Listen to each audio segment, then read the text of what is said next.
بسم اللہ الرحمن الرحیم۔ السلام علیکم دوستو، سوال ہے برزخ سے مراد قبر ہے یا وہ زمانہ جو بعد مرنے سے قیامت یا حشر تک ہے؟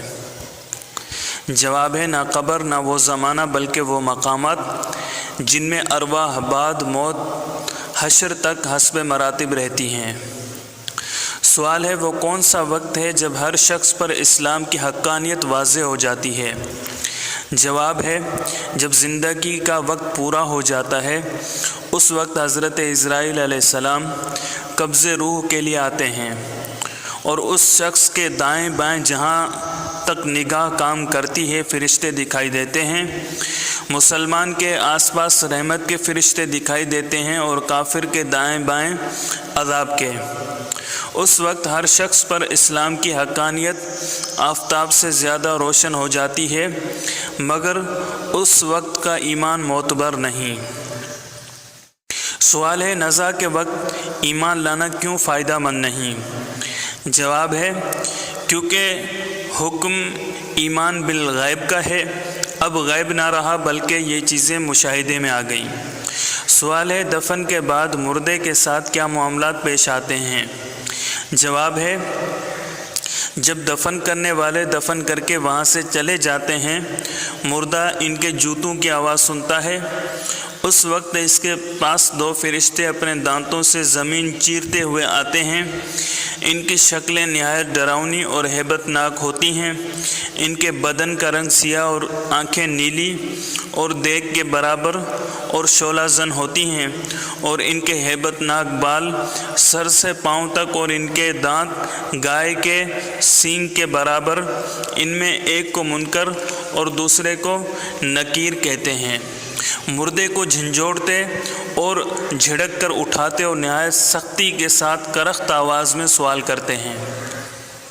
سوال ہے اگر مردے کو دفن نہ کیا گیا تو کیا اس سے بھی سوالات قبر ہوتے ہیں؟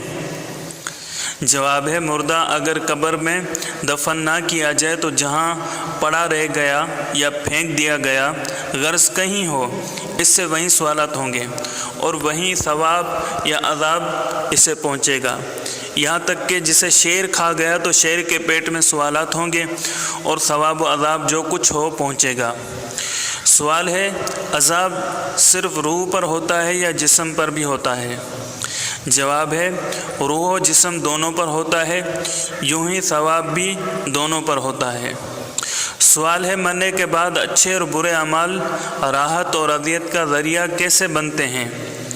جواب ہے گناہ گاروں کے اعمال اپنے مناسب شکل میں متشکل ہو کر کتا یا بھیڑیا یا کسی اور شکل میں بن کر ان کو ایذا پہنچائیں گے، اور نیکوں کے اعمال حسنہ مقبول و محبوب صورت میں متشکل ہو کر انہیں انس و راحت دیں گے۔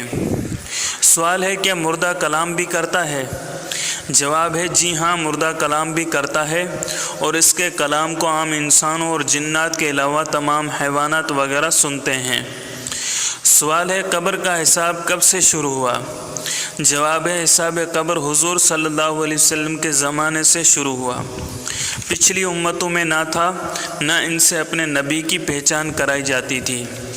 سوال ہے وہ کون سے افراد ہیں جن سے قبر کا حساب نہیں ہوتا؟ جواب ہے جن لوگوں سے قبر کا حساب نہیں ہوگا وہ یہ ہیں: نمبر 1 نبی، نمبر 2 صدیق، نمبر 3 شہید، نمبر 4 جہاد کی تیاری کرنے والا، نمبر 5 طاعون میں مرنے والا، نمبر 6 طاعون کے علاوہ کسی اور بیماری میں مرنے والا جبکہ صبر کرے اور ثواب کی نیت کرے، نمبر 7 چھوٹے بچے، نمبر 8 جمعے کے دن یا رات میں مرنے والا، نمبر 9 ہر رات سورہ ملک پڑھنے والا، نمبر 10 مرض موت میں قل ہو اللہ پڑھنے والا۔ سوال ہے کیا حساب قبر اور عذاب قبر ایک ہی چیز ہے؟ جواب ہے جی نہیں، حساب قبر اور ہے، عذاب قبر کچھ اور۔ بعض لوگ حساب قبر میں کامیاب ہوں گے مگر بعض گناہوں کی وجہ سے عذاب میں مبتلا ہوں گے، جسے چغل خور اور گندہ۔ سوال ہے قیامت کے عذاب و ثواب اور قبر کے عذاب و ثواب میں کیا فرق ہے؟ جواب ہے حشر کے بعد بندوں کو جنت یا دوزخ میں داخل فرما کر ثواب یا عذاب دیا جائے گا۔ برزخ میں جنت و دوزخ کا ثواب و عذاب قبر میں پہنچتا ہے، جس میں میت وہاں نہیں پہنچتا، لہذا دونوں عذاب و ثوابوں میں فرق ہے۔ عذاب قبر روح کو ہے، جسم اس کے تابع، مگر حشر کے بعد والا عذاب و ثواب روح و جسم دونوں کو ہوگا۔ دوستو، اگر آپ کو ہماری یہ ویڈیو پسند آئی ہے تو لائک کیجئے، کمنٹ کیجئے، اپنے دوستوں کے ساتھ شیئر کیجئے، اور آپ نے ابھی تک ہمارے چینل کو سبسکرائب نہیں کیا تو چینل کو سبسکرائب کر لیں تاکہ ہماری ہر نئی آنے والی ویڈیو آپ تک بآسانی پہنچ سکے۔